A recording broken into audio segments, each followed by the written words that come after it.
When Terrence Moore, a young black paralegal, stood against racism in his law firm, he triggered a chain of events that exposed its darkest secrets. Facing sabotage and betrayal, his fight for justice destroyed his antagonist, Jonathan Reeves, in ways no one expected. What happened next will shock you. But let's start from the beginning. Jonathan Reeves, a white mid-level manager at a prestigious law firm, was known for his unwavering commitment to company standards. To colleagues, he appeared as a stickler for protocol and a symbol of the firm's traditional values. But beneath this polished exterior lay a deep-seated prejudice that Jonathan concealed under the guise of professionalism.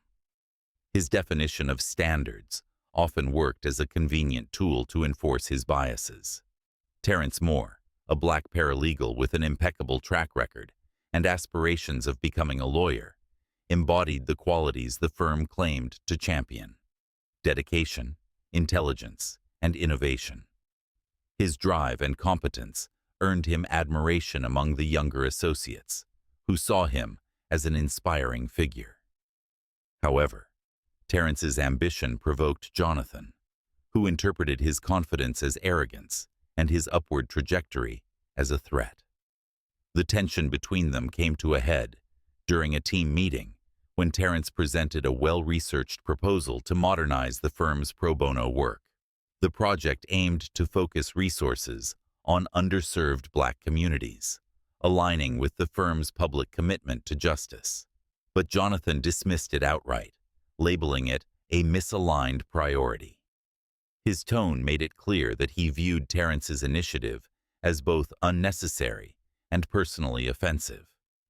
Terrence, visibly frustrated but composed, countered Jonathan's critique by highlighting how the proposal aligned with the firm's mission. The room grew tense as Jonathan's authority was questioned.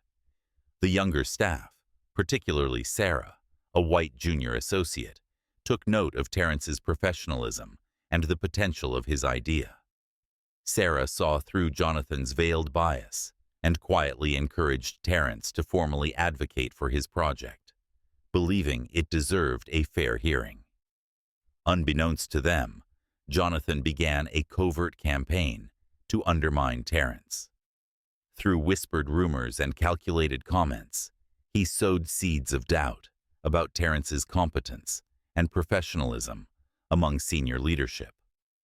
By leveraging his position, Jonathan sought to marginalize Terrence, laying the groundwork for a potential dismissal. While he viewed his actions as preserving the firm's culture, others began to see the cracks in his facade, setting the stage for the confrontation to come. Terrence Moore's proposal to modernize the firm's pro bono work gained unexpected momentum. Sarah, a junior associate who admired his vision, rallied her peers, sparking discussions about how the project could enhance the firm's reputation and impact. As support grew among associates, Jonathan Reeves's frustration deepened. His irritation morphed into outright hostility as he saw Terrence's idea threaten his control and challenge his authority. Jonathan's mounting anger culminated in a tense confrontation during a team meeting. As Terrence began outlining updates on the project's growing support, Jonathan interrupted with a sharp accusation, claiming Terrence had bypassed proper protocol and undermined managerial authority. The accusation hung heavy in the room, prompting concerned glances among the staff. Remaining composed, Terrence countered by calmly presenting evidence, emails, timelines, and approvals that demonstrated his strict adherence to company policies. The proof left Jonathan visibly unsettled. His frustration boiled over, and his remarks turned personal, laced with thinly veiled racial undertones. "You need to learn your place in this organization," he spat, his tone cutting through the silent room like a knife. The tension was palpable. Sarah, sitting across the table, discreetly recorded the exchange on her phone, recognizing the firm's strict anti-discrimination policies and the potential weight of evidence in the face of injustice. Later that week, a prominent client specifically requested Terrence to assist on a high-stakes case, recognizing his talent and potential.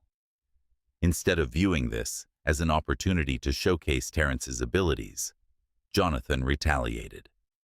He reassigned Terrence to mundane clerical tasks under the guise of team balance, sidelining him from the spotlight and deepening his isolation from the team. Whispers of Jonathan's actions began circulating, eventually reaching the firm's upper management. While some partners viewed his behavior as troubling, they hesitated to intervene, fearing the disruption of internal conflict. Their inaction left Terrence in limbo, while Sarah and others quietly strategized ways to bring Jonathan's conduct to light. Tensions simmered, setting the stage for a dramatic confrontation that would test the firm's values and commitment to justice.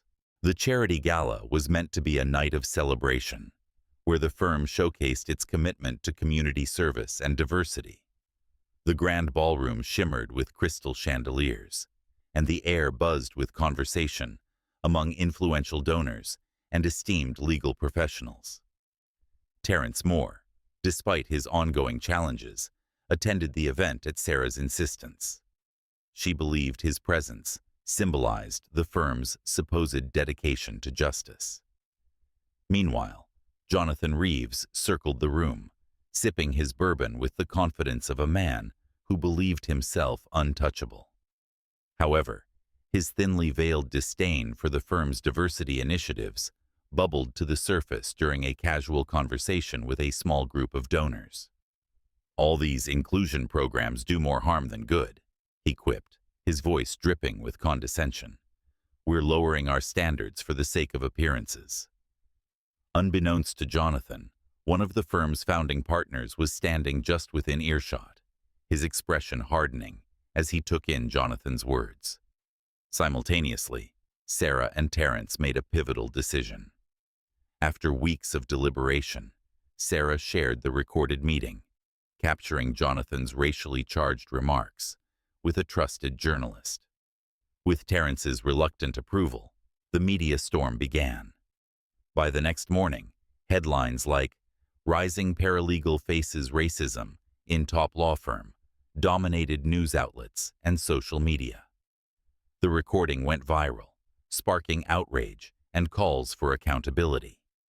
Clients, alarmed by the negative attention, began withdrawing their cases, and donors reconsidered their support. The firm, now scrambling to protect its reputation, launched an internal investigation and placed Jonathan on indefinite leave.